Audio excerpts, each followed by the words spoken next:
It's 4 p.m. Your child just walked through the door. You say, go get started on your homework. They say, okay. 20 minutes later, you check in. They're on the couch, snack in hand, shoes still on, backpack exactly where they dropped it by the door. Not a single sheet in sight, and the negotiation begins. Sound familiar? Today, we're ending that cycle. I'm going to show you how to build an after-school routine that actually works. One that keeps working without you having to manage it every single day.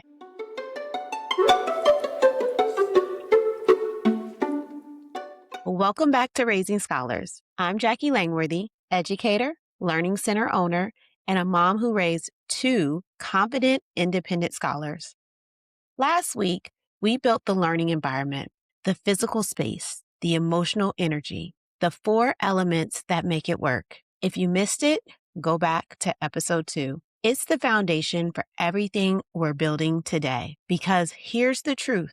The best environment in the world means nothing without a routine to activate it. A routine isn't a schedule. A schedule tells you what time things happen. A routine tells your child's brain, this is what we do. This is who we are at 4 p.m. And that's what we're building today. Before we build the right routine, I want to talk about why most routines fail. Because I have a feeling you've tried this before. And if it fell apart, it wasn't because you're inconsistent. It wasn't because your child's impossible. And it wasn't because routines don't work. It was because of how the routine was built. And I know this because I lived it. I want to be honest with you. Building a homework routine in our home was hard for me. And it took me a really long time to understand why. I was a single parent and my kids were in 2 different homes. And here's what I didn't prioritize. A consistent time with a consistent place where my kids knew homework was supposed to happen. It wasn't a non-negotiable. It was more like whenever we could get to it. And that inconsistency, that's where the whole thing broke down every time. I built this podcast because I don't want you to learn it the same way I did. You still have time to get this right. And today I'm going to give you the framework I wish I had. So let me walk you through the 3 reasons most routines fail. See if any of these sound like your home. Reason 1, the routine was built for the parent, not the child. It looked good on paper, but it skipped the decompression window. It didn't account for what a child actually needs after 7 hours of school and went straight from walk in the door to sit down and work. And that transition is too fast. Reason 2, it relied on reminders instead of structure. If the routine only happens when you remind your child, it's not a routine, it's a request. A real routine runs itself. When homework happens because the clock says so, not because you said so for the 3rd time, that's when it becomes real. Reason 3, it wasn't consistent. And for me, this was the biggest one. Monday, it worked. Tuesday, activities ran late. Wednesday, there was a meltdown before we even got started. By Thursday, the whole thing felt pointless. Inconsistency does not just break routines. It teaches children that routines aren't real. They're suggestions, that they're negotiable. Remember, a routine your child has to be reminded to follow isn't a routine, it's a request. Here's something most parents don't know, and it changes everything once you do. The first 30 to 45 minutes after school is a decompression window. Your child has been in performance mode for 7 hours, following rules, managing friendships, sitting still, navigating all of it. And when they walk through that door to their home, their brain and nervous system are not done with that transition. They're still winding down. Pushing directly into homework during this window creates resistance, not because your child is being difficult, because they are neurologically not ready. This is the R pillar, regulation before rigor. Before your child can do the work, they need to be ready to do the work. I'll be honest with you. I'm not a parent who came rushing into the house ready to go. I needed a few minutes. Sometimes I would sit in the car for a moment before I walked through the door just to shake off the day, to transition out of work mode and into mom mode. I didn't always get that time. Most of us don't. We walk in and immediately the demands start. What's for dinner? Who needs what? And somehow homework is already a negotiation. But here's what I want you to see. Your child needs that same transition time you need. And while they're in their decompression window, that 20 to 30 minutes with a snack, some quiet time, some movement, that can be your window too. You don't have to go sit in the car, but you can breathe. You can put the phone down.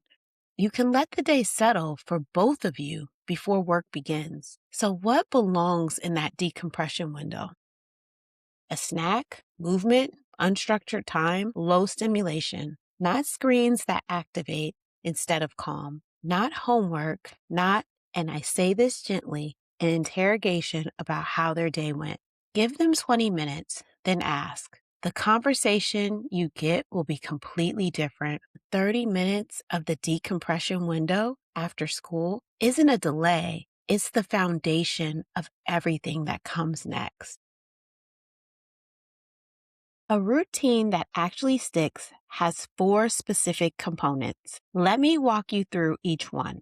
Component 1, the anchor time. Pick one consistent homework start time. Not after dinner sometimes, not when we get back from practice. One time, same every day. The brain prepares for what it expects. When homework starts at 5 p.m. every day, by week 2, your child's brain is already shifting into work mode at 4:50 without being told. Now, I know what some of you are thinking. My child has activities on different days. Tuesdays are soccer, Thursdays are music. There's no single time that works every day. Here's my answer. The anchor time a non-negotiable on days you have it. Tuesdays soccer days get a modified routine, but every other day the time holds. Find a time that works well for your family. For us, it was the morning before we went to school. The consistency on days you have, it is what builds the habit. The expectations don't break it as long as you return to the anchor time without negotiation. Here's a practical tip. Work backwards from bedtime. If lights out is 8:30, homework needs to start no later than 6:30. Give yourself a runway for homework, dinner, bath, and wind down. Component 2, the transition ritual. A transition ritual is a small, consistent action that signals the shift from school brain to homework brain. It could be the snack that always happens at the homework spot, a specific playlist that only plays during homework time, unpacking the backpack in the same place every single day. It could even be a specific song, something your child chooses, something that feels like theirs. The ritual is the on-ramp. It tells the brain we're switching gears. We're moving from school mode to homework mode. And here's the key. Let your child help design this ritual. When they choose it, they own it. Ownership is what makes it stick. The transitional ritual doesn't just start with the work. It starts with the mindset.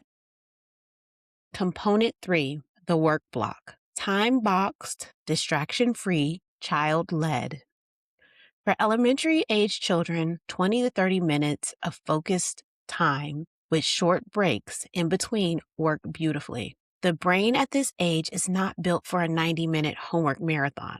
And honestly, most adults don't work well in 90-minute blocks either. We all need breaks to reset and refocus. Your child is no different. Your role during the work block, nearby, but not hovering. Available, but not managing. We're going deep on exactly how to do this in episode 6, but for now, your job is to observe, not to intervene. Component 4, the close. Here is the one most parents overlook, and it matters more than you think. The routine needs a clear ending, not just trailing off when the last worksheet is done. a close, a deliberate signal that marks completion. It could be checking work together and putting it back in the backpack, a simple phrase you both use, "We're done, great work," or something as simple as a high five. I'm serious. A high five is a physical signal that says, "You did it, that's done. You can let it go now." When children know where the finish line is, they run towards it. When homework just sort of ends and blurs into the rest of the evening, there's no sense of completion, no win, no moment where they get to feel, "I did that." Remember, a routine without a clear ending teaches children that the work is never really done. I want you to think about your after school hours right now, not what you wish they look like, what they actually look like. Is there a consistent anchor time, or does homework start at a different time every day, depending on how everyone is feeling or what activity is on the calendar? I want to say something here that parents don't always hear. Sometimes the reason there's no consistent anchor time is because the schedule is too full, too many activities, too many commitments, and no space left for the homework routine to live in. And I'm not here to tell you what to say yes to or no to, but I will tell you this. The routine we're building today requires space. And sometimes building that space means saying no to something else. That's not a failure. That's a priority. Here is the fastest way to kill a routine. Impose it. The fastest way to make it stick? Build it together. Before the school week starts, ideally on a Sunday, when no one is stressed and no one is tired, sit down with your child and design the routine together. Give them real choices within the structure. Let them pick the anchor time within reason. Let them design a transition ritual. Let them tell you what the close looks like. Then tell them why. Not because I said so, because I want homework time to be easier for both of us. I want you to have more time for the things you actually want to do. And this is how we get there. Of course, the first 2 weeks will be bumpy. That's normal. Consistency on your end, holding the routine even when there's pushback, even when it's inconvenient, is what teaches your child that this routine is real.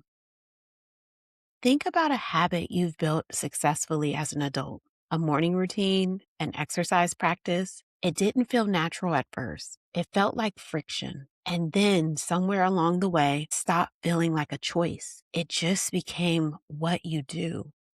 That's exactly what we're building for your child. A routine becomes a habit when it stops feeling like a choice. Before I let you go, 3 things. Or subscribe wherever you're listening. New episodes every week, all season long. And if you haven't heard about the Sunday Reset yet, stay close. It's coming. And it was made for exactly what we talked about today. Download the free Raise Scholar Framework Guide at raisingscholarsPodcast.com. It's a full guide with the framework and practical actions you can take in your home starting this week, completely free. And share this episode with a parent who is fighting the homework battle every night.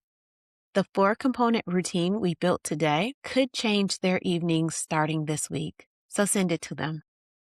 Here's your homework for this week. This weekend, sit down with your child and build this routine together. Pick your anchor time, design your transition ritual, agree on what the work blocks look like and how you will close it. Write it down, draw it out, put it somewhere visible, and then hold it, especially when it's hard, especially in those first 2 weeks when everything in you wants to give up on it. Because the friction you feel at the beginning is not a sign that the routine isn't working. It's a sign that it's new. Keep going. Systems don't just make homework easier, they make childhood easier. Less friction, more ownership, more confidence. That's what we're building here. I'm Jacquie Langworthy. Thank you for being here. I'll see you next week.